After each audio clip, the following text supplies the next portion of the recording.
Hello students, पिछले video में जैसा कि हमने पढ़ा था डीएनए रेप्लिकेशन जो होता है वो 3 टाइप्स का होता है, सेमी कंजर्वेटिव, कंजर्वेटिव और डिस्पर्सिव। तीनों टाइप्स हमने अच्छे से पढ़ लिए थे कि क्या क्या होता है तीनों टाइप्स में। अब जो डीएनए रेप्लिकेशन का सेमी कंजर्वेटिव टाइप है उस पर एक एक्सपेरिमेंट किया था मिचेल्सन एंड स्टॉल साइंटिस्ट ने। उस एक्सपेरिमेंट के बारे में हम पढ़ेंगे।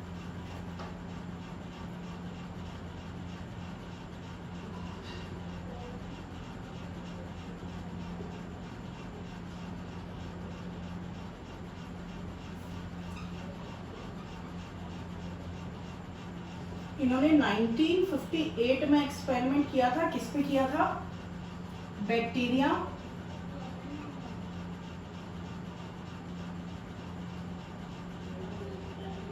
ई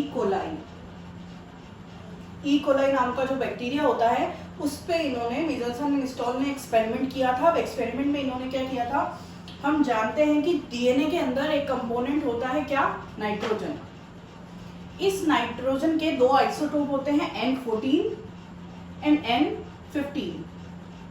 ये जो होता है ये लाइट वेट होता है और N15 हैवी होता है। ये अबंडेंट है और ये बहुत रेयरली मिलता है।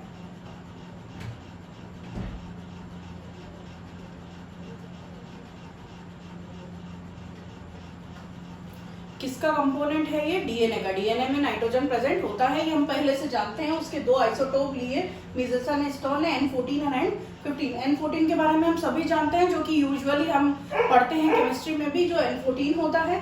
बट N15 भी इसका एक आइसोटोप होता है जो कंपैरेटिवली N14 क्या होता है? हैवी।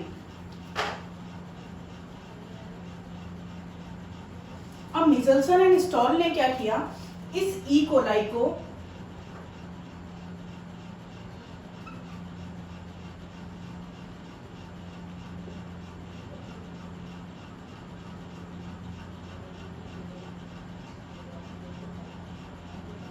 इस ई कोलाई को ग्रो करवाया N15 के मीडियम पे। अगर उन्होंने N15 के मीडियम पे ई कोलाई को ग्रो करवाया, इसका क्या मतलब है कि ई कोलाई के अंदर जो भी डीएनए फॉर्म होगा उसके अंदर नाइट्रोजन कैसा होगा? N15 वाला, 14 वाला नहीं होगा। उन्होंने क्योंकि N15 वाले मीडियम पे ग्रो करवाया है, इसलिए उनके अंदर जो होगा डीएनए वो कैसा होगा? N15। उसके बाद इन्होंने क्या करा, जनरेशन 1 में इस N15 वाला जो डीएनए है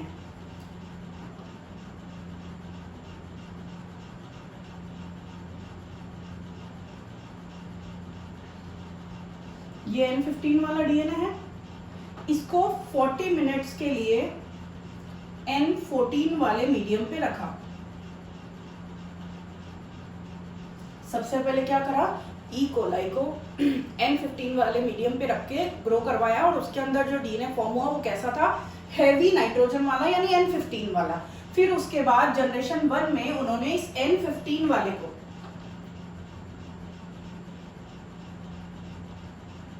ये N15 वाला जो डीएनए है इसको 40 मिनट्स के लिए N14 वाला जो मीडियम था उसके ऊपर रखा। तो 40 मिनट्स में जब रखा तो उसके बाद क्या हुआ वो देखते हैं।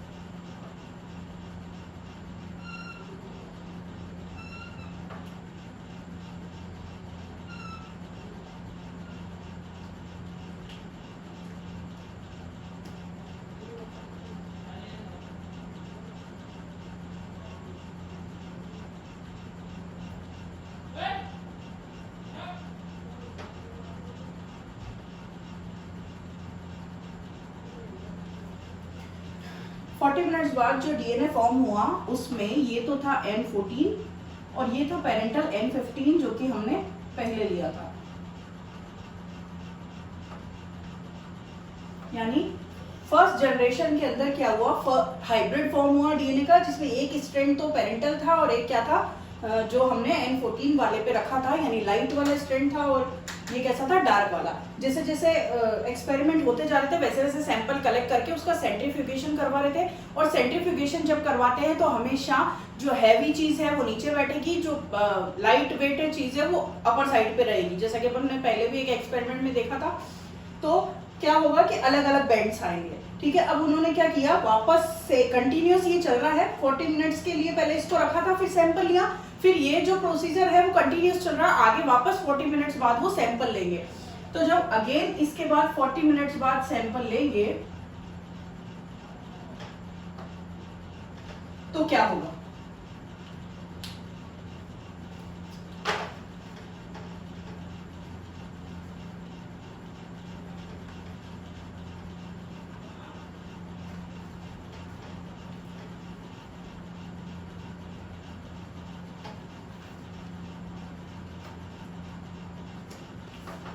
जनरेशन सेकेंड, जनरेशन जो सेकेंड है उसके अंदर क्या होगा, आफ्टर 40 मिनट्स 4 डीएनए हमें ऑब्टेन होंगे।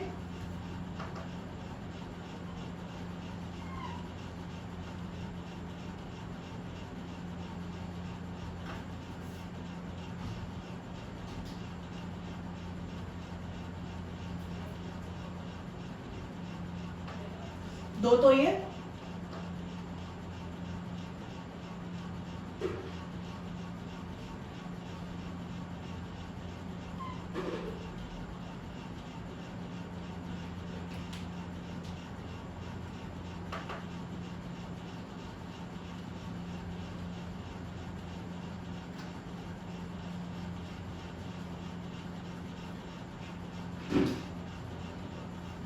और दो ये।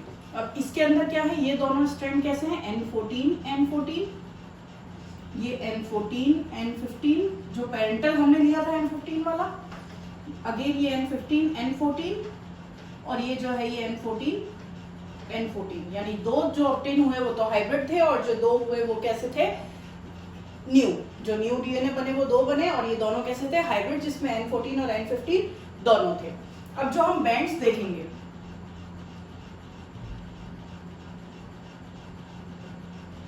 सेंट्रीफ्यूगेशन के बाद जो फर्स्ट बैंड आएगा, मतलब जब N15 पे हमने रख के ग्रो करवाया था और जब सेंट्रीफ्यूगेशन किया फर्स्ट में, जनरेशन फर्स्ट में नहीं, स्टार्टिंग में जब हमने N15 पे इकोलाई को रख के ग्रो करवाया, फिर सैंपल लिया, सेंट्रीफ्यूगेशन करवाया, तो उसका जो बैंड आएगा वो ऐसा आएगा, सिर्फ N15 N15, ठीक है। फिर आगे अपन जनरेशन 1 और जनरेशन 2 का देखेंगे क्या होगा।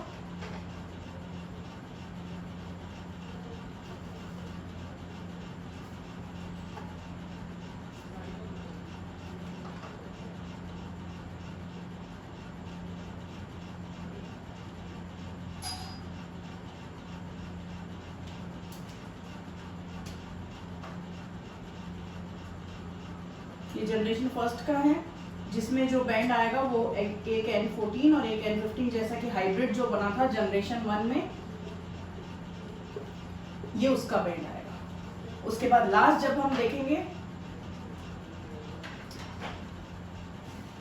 लास्ट जो हम देखेंगे तो उसमें दो बैंड आएंगे,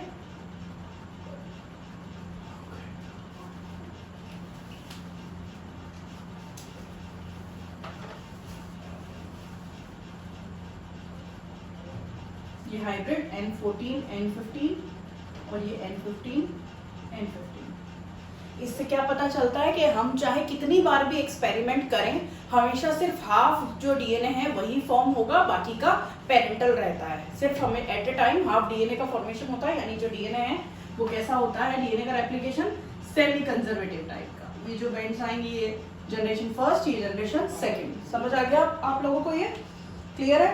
अब हम, ये तो था क्या, मिजल्सन एंड स्टॉल का एक्सपेरिमेंट, जो कि उन्होंने ये प्रूव करने के लिए किया था कि जो डीएनए का रेप्लिकेशन है वो किस टाइप का होता है, सेमी कंजर्वेटिव टाइप का। अब हम पढ़ेंगे डीएनए रेप्लिकेशन का मशीनरी और एंजाइम। नेक्स्ट टॉपिक हमारा है मशीनरी एंड एंजाइम।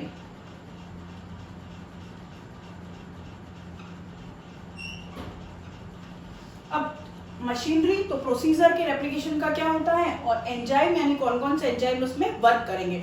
तो हम एंजाइम की अगर बात करें तो एंजाइम, कोई भी एंजाइम हो, वो एंजाइम किस बेसिस पे वर्क करता है, लॉक एंड की थ्योरी पे। लॉक एंड की थ्योरी क्या होती है कि स्पेसिफिक लॉक के लिए एक स्पेसिफिक की होती है, उसी तरह एक स्पेसिफिक सबस्ट्रेट पे वर्क करने के लिए एक स्पेसिफिक एंजाइम होता है। उसी प्रिंसिपल पे बेस्ड कोई भी एंजाइम हमेशा वर्क करता है। तो डीएनए रेप्लिकेशन में कौन कौन से एंजाइम वर्क करेंगे, तो फर्स्ट तो है DNA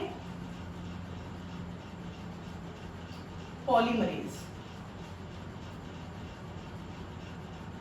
second primase, helicase, ligase.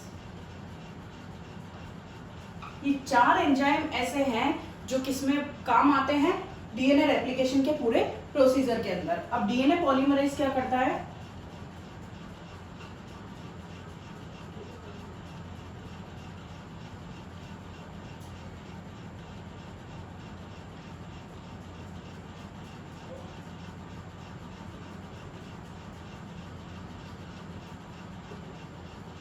ज्यादा डीपली हम प्रोसीजर में पढ़ेंगे, सिर्फ इसमें समझ लीजिए कि डीएनए को क्रिएट करता है, यानी पॉलीन्यूक्लियोटाइड का फॉर्मेशन करता है।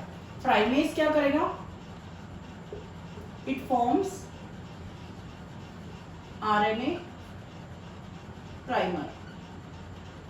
अब यहाँ हम सिर्फ इनके फंक्शन पढ़ रहे हैं, जो पूरा डिटेल प्रोसीजर है वो हम जब मशीनरी पढ़ेंगे तो देखेंगे। तो प्राइमेज क्या करता है, इट फॉर्म्स आरएनए प्राइमर। छोटे छोटे आरएनए के जो प्राइमर्स होते हैं, या आरएनए का एक शॉर्ट पीस मान लीजिए, उसका फॉर्मेशन कौन करता है, प्राइमेज।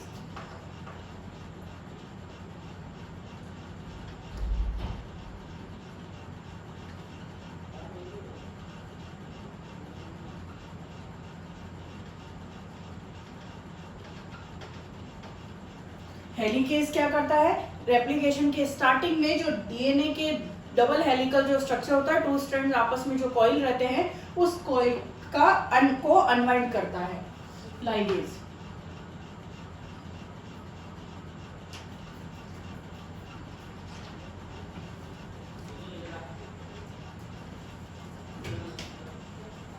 लाइगेज क्या करता है, रेप्लिकेशन के लास्ट में जो गैप रह जाता है डीएनए के बीच में, उस गैप को क्या करेगा, ये सील करता है लाइगेज।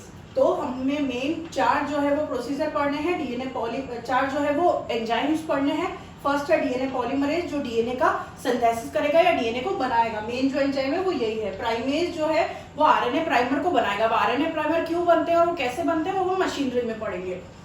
नेक्स्ट है हेलिकेज, जो कि क्या करेगा, जो कॉइल्ड स्ट्रक्चर होता है डीएनए का, ये जो डीएनए का कॉइल्ड स्ट्रक्चर होता है, जैसे हेलिकेज यहां आके जुड़ा, तो इस प्लेस से वो हेलिकेज क्या करेगा, इस तरह से ये हेलिकेज आकर जुड़ा और इस तरीके से डीएनए को इसने अनवाइंड कर दिया, यानी जो कॉइल्ड स्ट्रक्चर के कॉइल्ड दोनों स्ट्रैंड्स थे उनको ओपन कर दिया। तो ये कौन सा एंजाइम है, हेलिकेज। ठीक है, लास्ट है लाइगेज। अब जब सिंथेसिस होगा डीएनए का, तो उस टाइम पे 2 स्ट्रैंड्स होते हैं, उसमें एक लीडिंग और एक लैगिंग। तो जो लैगिंग स्ट्रैंड है उसमें छोटे छोटे डीएनए के फ्रेगमेंट्स होते हैं, उन्हें सील करने का काम कौन करता है, लास्ट में लाइगेज एंजाइम। तो ये 4 एंजाइम है जो उसमें वर्क करेंगे। अब आगे का जो रेप्लिकेशन की मशीनरी है, जो प्रोसीजर है, वो हम पढ़ेंगे नेक्स्ट वीडियो में। ठीक है, थैंक यू।